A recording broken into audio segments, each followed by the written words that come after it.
اللہم صلی علی سیدنا و مولانا محمد النبی الامی وآلہ و صحابہ بارک وسلم صلاۃ و سلام علیہ۔ میں سید نعیم الدین، یہ میرا چینل ہے سدا بہار باتیں۔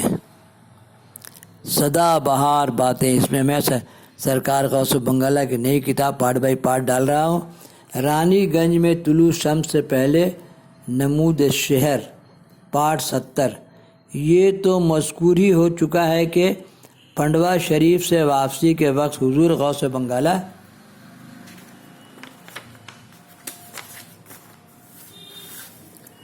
نے 2-3 دن رانی گنج میں قیام فرمایا تھا، اور اس قیام کے دوران آپ پر خاص اثر ہوا تھا، اور وہ اس قدر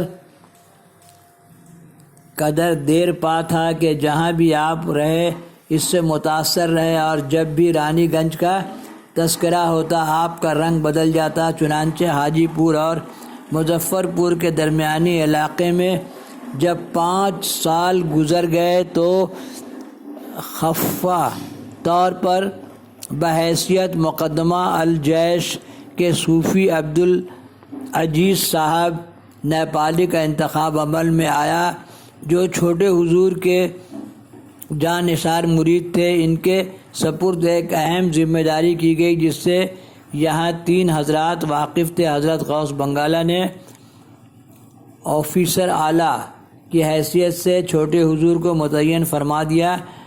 خدمت مفروضہ یہ تھی کہ رانی گنج پہنچ کر قدر شناسوں کو اس قابل بنایا جائے کہ وہ اہل اللہ کی خدمت میں مؤدب بیٹھ کر فیوض و برکات کا حصول کر سکیں۔ صوفی صاحب موصوف نے حکم پاتے غوث بنگالہ کے تشریف آوری سے 3 سال قبل رانی گنج میں آ کر بنیاد اقامت ڈالی، اور آہستہ آہستہ وہاں کے ناہمواریوں کو صاف کرنے لگے۔ رانی گنج میں صوفی صاحب موصوف حکیم صاحب کے نام سے مشہور ہوئے، حالانکہ حکمت ان کا پیشہ نہیں تھا۔ اصل میں آپ روحانی طبیب تھے، اور لوگوں کو قریب کرنے کے لیے کچھ نسخہ ذات بھی تجویز فرماتے، جو تیر ہدف ثابت ہوتا۔ جب حکیم صاحب رانی گنج والوں کے مرجع عام ہو گئے تو اپنا تبلیغی مشن شروع کیا۔ سب سے پہلے نوجوانوں کی ایک مضبوط جماعت بنا کر ان کو اپنا ہم خیال کیا، اور ان کے دلوں میں فقراء کی عظمت شان کا سکہ بیٹھایا۔ پھر وہاں کے ناواقفوں کو بٹھا کر صلح و فقراء کے کشف و کرامت اور مبارک حالات سنائے، جس کا نتیجہ یہ ہوا کہ رانی گنج کے جوانوں اور قصہ پسند لوگوں کی ایک بڑی جماعت حکیم صاحب کے آگے پیچھے رہنے لگی۔ حکیم صاحب کی اس مقبولیت کو دیکھ کر بعض ناقابل اندیش جل بھن گئے اور مشکلات کا دروازہ کھول دیا۔ حکیم صاحب نے جوانمردی کے ساتھ تمام مشکلات و مصائب کا سامنا کرتے ہوئے اپنے تبلیغی مشن کو جاری رکھا۔ جب نوجوانوں میں صلاحیت و قابلیت پیدا ہو گئی اور وہ اس لائق ہو گئے کہ فقیروں کی صحبت میں باادب بیٹھ سکے، تو حکیم صاحب نے اپنا مختصر کامیابی کی اطلاع اپنے آقا چھوٹے حضور کو دی۔ جب چھوٹے حضور نے یہ فرحت افزا خبر سنی تو معائنہ کے لیے پٹنہ سے نفس بنفیس رانی گنج تشریف لائے، لیکن اس درمیان میں جناب حکیم صاحب رانی گنج سے کہیں باہر تشریف لے گئے تھے۔ چھوٹے حضور نے رانی گنج میں سب سے پہلے حکیم صاحب کے متعلق دریافت کیا تو آپ کے آشناؤں نے بتایا کہ حکیم صاحب کی پوری سرگزشت کو مکمل اطلاع نوجوان پارٹی سے ملے گی۔ جب نوجوانوں سے دریافت کیا گیا تو وہ نوجوانوں نے اپنے ہم نشیں اور پارٹی قائد محمد یوسف کا نام بتلایا، جو نوجوانوں کی پارٹی میں گہری دلچسپی لے رہے تھے اور اس وقت کسی مدرسہ میں زیر تعلیم بھی تھے۔ چنانچہ چھوٹے حضور کی ملاقات محمد یوسف سے ہوئی۔ محمد یوسف نے بتایا کہ حکیم صاحب کہیں باہر تشریف لے گئے ہیں، البتہ ان کا پتہ اور کمرے کی کنجی ہمارے پاس ہے۔ چھوٹے حضور نے دونوں چیزوں کے حاضر کرنے کا حکم دیا۔ چند لمحوں کے بعد کنجی اور پتہ حاضر کیا گیا۔ حضرت کے حکم سے محمد یوسف نے کمرہ کھولا، جو رانی گنج مدرسہ سے متصل ہی واقع تھا۔ تو چھوٹے حضور نے ملا خط فرمایا کمرہ صاف ستھرا ہے، شیروانی جیسے ابھی جسم سے اتار کر کھوٹی پر رکھی گئی ہے اور جائے نماز بھی بچھی ہوئی ہے، گویا کہ اجلت میں ابھی ابھی باہر گئے ہیں، چند منٹوں کے بعد آنے والے ہیں۔ جب پتہ مطالعہ فرمایا گیا تو کلکتہ کا پتہ تحریر تھا۔ کمرہ بند کر دیا گیا اور حضرت مصروف فرماتے ہوئے محمد یوسف کے ساتھ اپنی قیامگاہ کی طرف لوٹے۔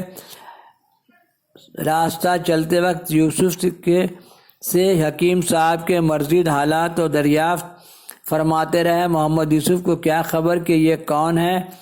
وہ وضاحت سے حکیم صاحب کے حالات سے حضرت کو باخبر کرتے رہے۔ قیام گاہ پر پہنچ کر محمد یوسف نے شام کو آنے کا وعدے پر رخصت کی اجازت چاہی۔ حضرت نے یہ کہتے ہوئے خندہ پیشانی سے اجازت دے دی کہ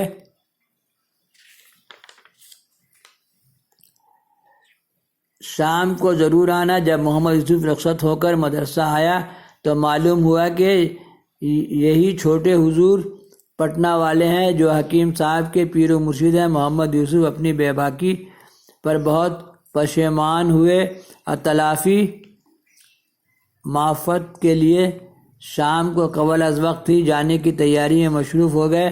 اپنے کچھ رفقا کو ساتھ لیا اور حضرت کی شخصیت و عظمت سے آگاہ کیا اور شرح شام ہی سب چھوٹے حضور کی حاضری میں مودب بقرینہ حاضر ہو گئے۔ چھوٹے حضور ان لڑکوں کے ادب حضوری سے بہت خوش ہوئے اور حکیم صاحب کی محنت و مشقت و تربیت دلاتے رہے۔ حضرت نے ہر ایک سے فرداً گفتگو کی حالات معلوم کیے، سب کو چائے شیرنی سے ضیافت کر کے رخصت کیا۔ یہ پہلا امتحان تھا جس میں سب کے سب کامیاب ہو گئے۔ حکیم صاحب کو اپنی جاں فسانی کی پیر و مرشد کی جانب سے داد ملی جو خود حکیم صاحب کے لیے فلاح دارین کی ضمانت تھی۔ دوسرے دن چھوٹے حضور بھی کلکتہ کے لیے روانہ ہو گئے، لیکن حکیم صاحب سے ملاقات نہ ہوئی۔ آپ کلکتہ پہنچے اور حکیم صاحب رانی گنج واپس آ گئے۔ جب حکیم صاحب نے یہاں کے حالات کو سنا تو بہت خوش ہوئے اور اپنے تبلیغی مشن کے کام کو اور تیز کر دیا۔ حکیم صاحب کی دلچسپی میں زیادتی کو دیکھ کر نوجوانوں کی یہ کیفیت ہو گئی کہ وہ دن بھر حکیم صاحب کے ساتھ رہنے لگے اور رات کو بھی اکثر حصہ حکیم صاحب ہی کے ساتھ گزار دیتے۔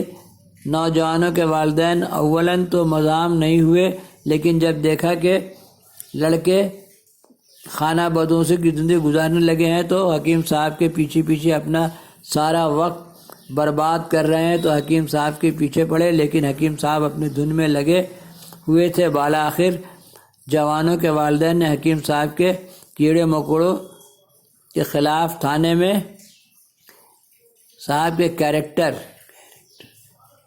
کے خلاف تھانے میں رپورٹ درج کرائی کہ ان کی اخلاقی گراوٹ کی وجہ سے ہمارے لڑکے برباد ہو رہے ہیں، لہذا حکیم صاحب کو سیر بدر کر دیا جائے۔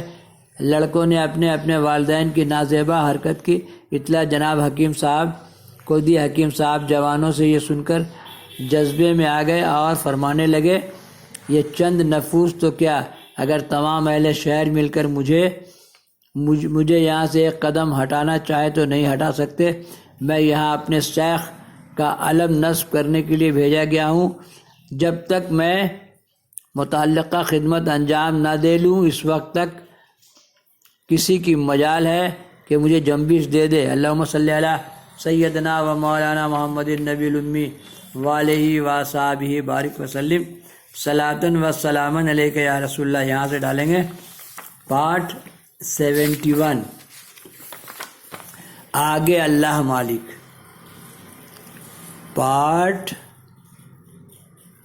71 آگے اللہ مالک۔ اللہم صلی علی سیدنا مولانا محمد النبی الامی وآلہ وصحبہ بارک وسلم صلاۃ و سلاما الہی خیر گردانی بحق شاہ جیلانی، الہی خیر گردانی بحق محبوب سبحانی، الہی خیر گردانی بحق شمس الدین غوث بنگالہ، الہی خیر گردانی بحق بابا کمال شاہ۔